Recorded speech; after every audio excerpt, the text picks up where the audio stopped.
Hello friends, मेरे YouTube channel English वे में आप सभी का स्वागत है। तो चलिए शुरू करते हैं आज की स्टोरी, जिसका टाइटल है the mouse and the hermit. Mouse का मतलब हो गया चूहा, एंड और द हर्मिट, हर्मिट का मतलब हो गया सन्यासी, जिसे बोल सकते हैं संत बोल सकते हैं। तो चलिए शुरू करते हैं आज की स्टोरी। लॉन्ग अगो, तो लॉन्ग अगो का मतलब हो गया बहुत समय पहले। अ हर्मिट यानी कि एक सन्यासी। Use to go from door to door, तो इसका मतलब हो गया लॉन्ग अगो बहुत समय पहले। ए अ हर्मिट यानी कि एक सन्यासी।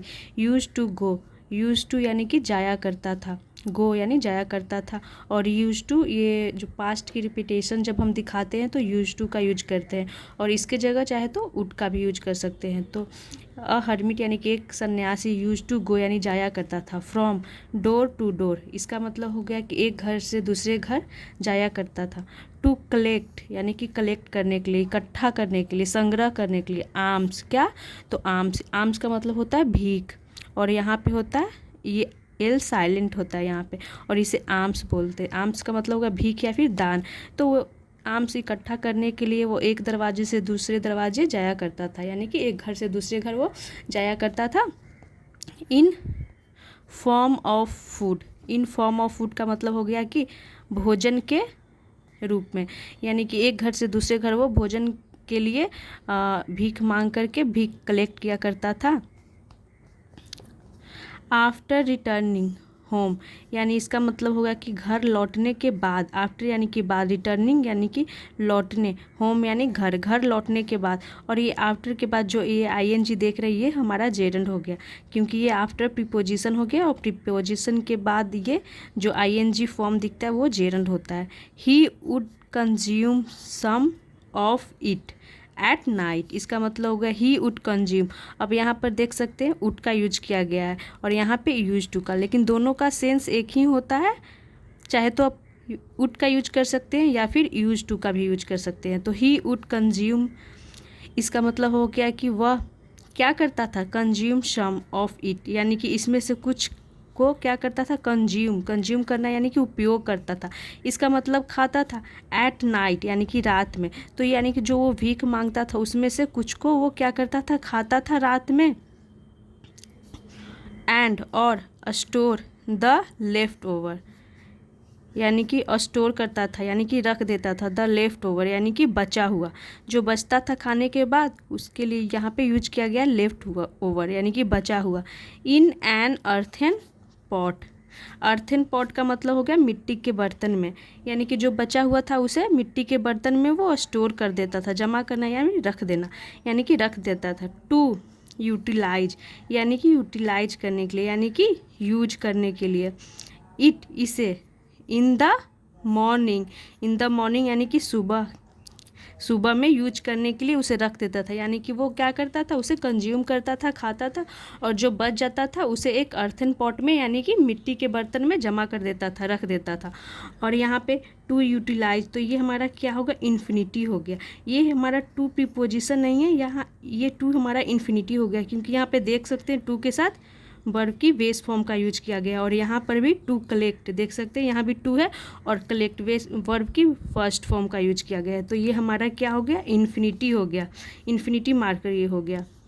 इन द मॉर्निंग यानी कि सुबह में यूज करने के लिए वो रख देता था एक अर्थन पॉट में। He would then hang the pot on a peg using a rope, इसका मतलब होगा ही वुड यानी कि वह क्या किया करता था तब, देन यानी कि तब, हैंग, हैंग यानी कि टांग, टांग देता था, द पॉट यानी कि उस पॉट को।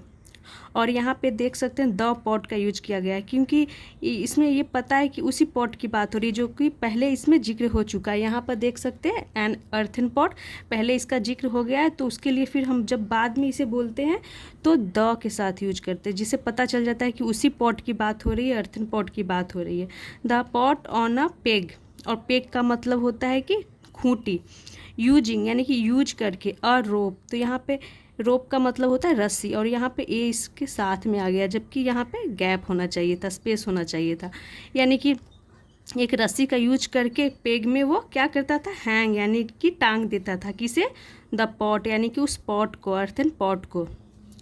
यहाँ पे देख सकते हैं ये है पेग यानी कि खूंटी, और ये रोप, इसकी सहायता से क्या कर दिया, इस पेग में टांग दिया इस अर्थन पॉट को, इस मिट्टी के बर्तन को। यहाँ तक हो गया था।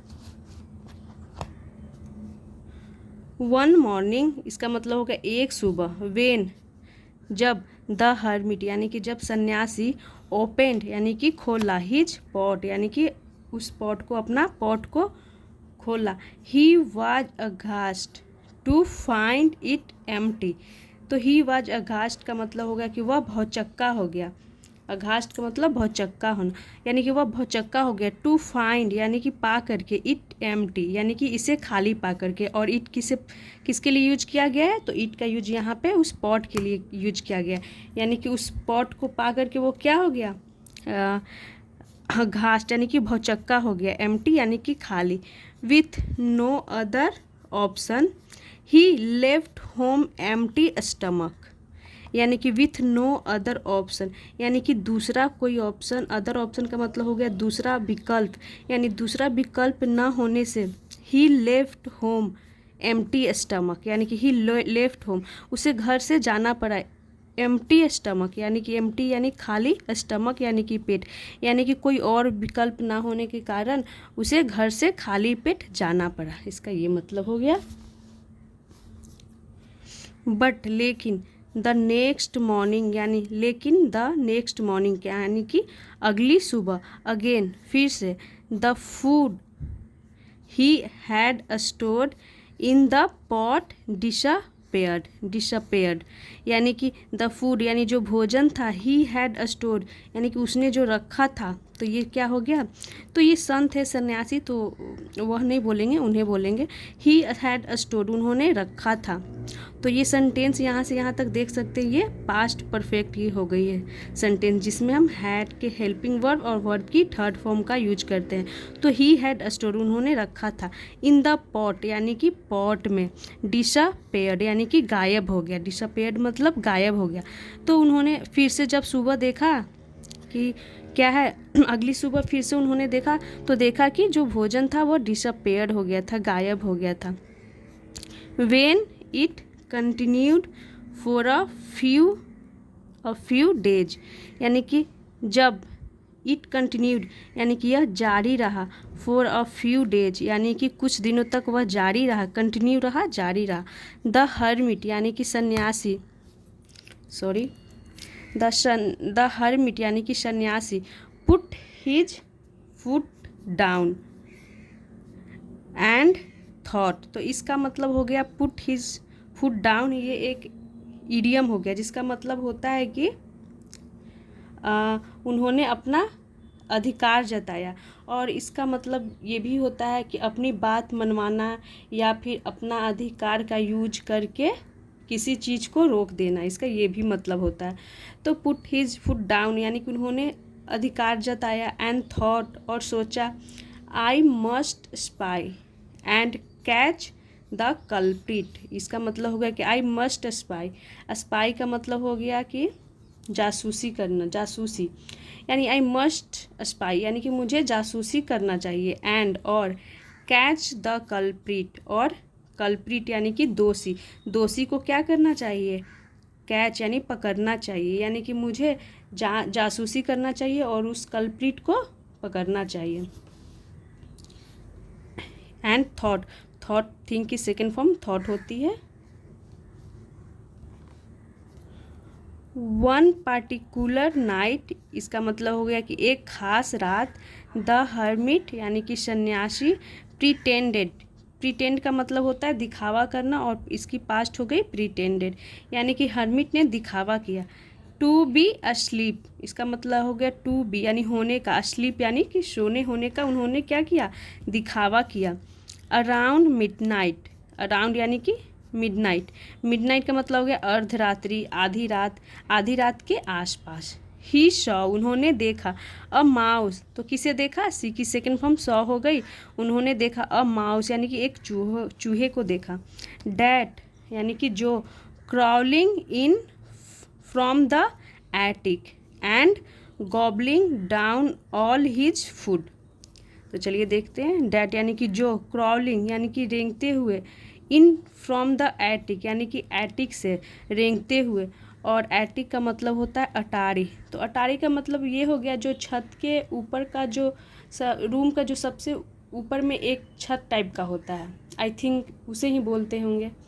तो छत जब रूम होता है उसके ऊपर एक छत टाइप का बना होता है, तो उसे अटारी बोलते हैं। तो उन्होंने देखा कि अटारी से एक चूहे को रेंग कर आते हुए, क्रॉलिंग यानी कि रेंगना होता है, तो उन्होंने देखा एक चूहे को अटारी से रेंग के आते हुए, रेंगते हुए, एंड और गॉबलिंग डाउन। तो गॉबलिंग डाउन ये हमारा एक फ्रेजर वर्ब हो गया, और गॉबलिंग डाउन का मतलब ये हो गया कि मतलब जल्दी जल्दी से खा जाना, बिना च्यू किए जल्दी जल्दी से खा जाना या फिर निगल जाना। ऑल हिज फूड यानी उन्होंने क्या देखा कि and gobbling down all his food यानी कि जो उनका भोजन था तो उसने क्या कर लिया, गॉबलिंग डाउन यानी जल्दी जल्दी उसने निगल लिया। Going by the tit for tat theory, the hermit cleaned the attic and throw away all the food.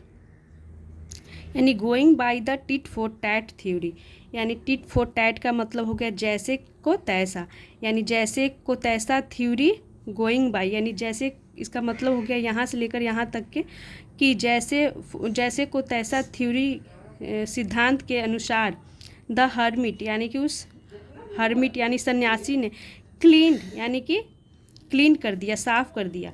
तो इसका कहने का मतलब ये हुआ कि जैसे चूहा करता था तो मतलब उसी के जैसा, टिट फॉर टैट यानी कि उसी के जैसा जो हर्मिट थे उन्होंने भी क्या किया, क्लीन कर दिया यानी कि साफ़ कर दिया, द एटिक यानी कि अटारी को, एंड थ्रो अवे यानी कि फेंक दिए, दूर फेंक दिए, ऑल द फूड यानी कि सभी भोजन को। और यहाँ पे थ्रू, इसे क्या पढ़ते हैं, थ्रू यानी कि थ्रो की सेकेंड फॉर्म थ्रू हो गई, through away all the food यानी सभी भोजन को क्या कर दिया, फेंक दिया। स्टोर यानी कि जमा किया हुआ, बाय द माउस यानी जो चूहे के द्वारा, बाय द माउस यानी इसका मतलब हो गया कि चूहे के द्वारा जो स्टोर किया हुआ था, रखा हुआ था, उन्होंने सारा फेंक दिया।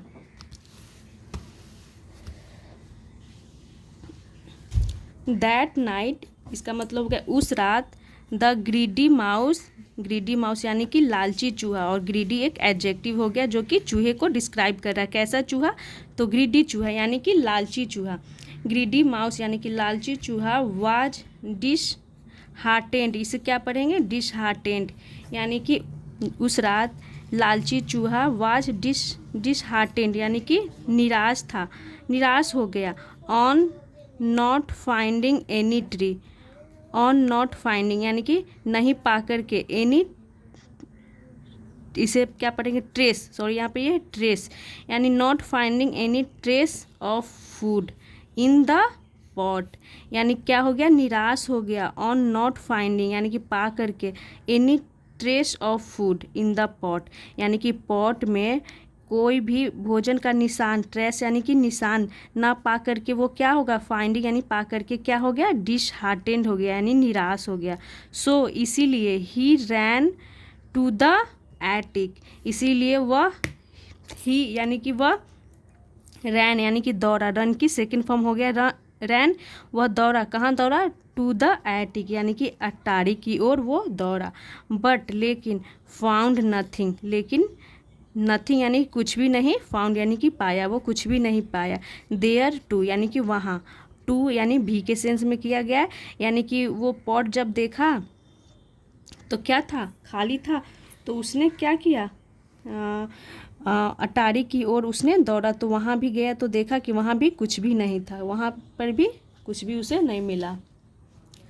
द स्टार्विंग माउस यानी इसका मतलब हो गया है कि भूखा चूहा, स्टार्विंग, तो जब हम ज़्यादा भूखे होते हैं तो हम स्टार्विंग का यूज कर सकते हैं। द स्टार्विंग माउस यानी कि भूखा चूहा एग्जिटेड द हर्मिट्स हट यानी क्या हो गया, एग्जिट, जब हम बोलते हैं ना कि एग्जिट हो गया यानी निकल गया, द हर्मिट्स हाउस, और इस एग्जिट की पास्ट है एग्जिटेड, द हर्मिट्स हाउस यानी कि हर्मिट के झोपड़ी से, और यहाँ पे अपोस्ट्रोफी एस है यानी कि हर्मिट के और फिर सन्यासी के झोपड़ी से क्या हो गया, निकल गया। नेवर टू रिटर्न, यानी कि नेवर यानी कभी नहीं, टू रिटर्न यानी कि वापस, कभी नहीं वापस आने के लिए वो क्या हो गया, निकल गया उस झोपड़ी से, कभी ना वापस आने के लिए। तो ये थी छोटी सी स्टोरी थी, बट मैंने पूरी कोशिश की अच्छे से एक्सप्लेन करने की। और एक स्टोरी के ज़रिए आप बहुत कुछ सीख सकते हैं, जैसे कि फ्रेजल वर्ब हो गया, एडजेक्टिव हो गया, एडवर्ब हो गया, और नए नए वोकेबलरी भी सीख सकते हैं।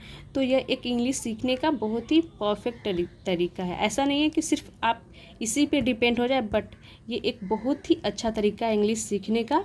और अगर आप एक साथ बहुत सारे फ्रेजल वर्ब याद करते तो आप कंफ्यूज हो जाएंगे, बट जब आप स्टोरी के थ्रू पढ़ते हैं एक या दो फ्रेजल वर्ब एक दिन में, तो वो आपको लंबे समय तक याद रहने वाला है।